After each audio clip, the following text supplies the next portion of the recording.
The wild Atlantic salmon has been a special symbol for the people and cultures along the North Atlantic coast for tens of thousands of years.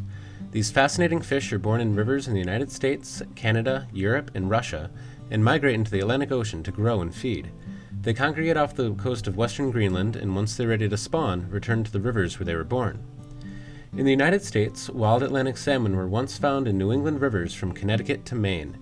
Today, the population that returns to the rivers of the Gulf of Maine is the last wild population of Atlantic salmon in the United States.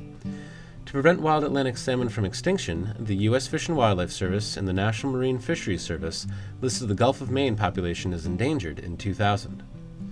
Working with organizations such as the Maine Department of Marine Resources, the Penobscot Indian Nation, local communities, industry, and nonprofit conservation groups, a strong partnership is focused on restoring streams and rivers throughout Maine for Atlantic salmon.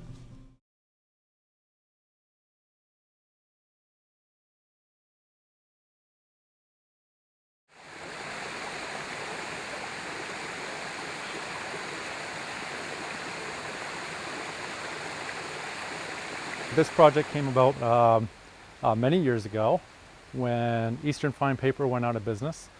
This dam and the dam lower in the river were no longer being utilized by the mill for their paper processing. So those dams are turned over to the respective towns. And this particular dam was turned over to the town of Orrington, and the lower dam was turned over to the town of Brewer.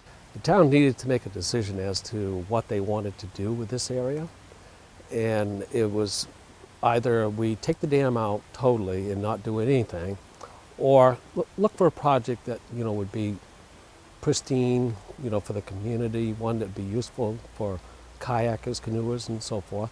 One thing that's so important on these projects is reaching out to the communities and understanding what their needs are, understanding what their perspective is. And in a project like the Fields Pond project, we actually use National Fish and Wildlife Foundation funds to fund an alternatives assessment. To go in, consultants went in, met with the town, explored different opportunities and options, looked at dam removal, looked at fishway construction, looked at a rock ramp, and really sat down and tried to understand what the people in the town wanted.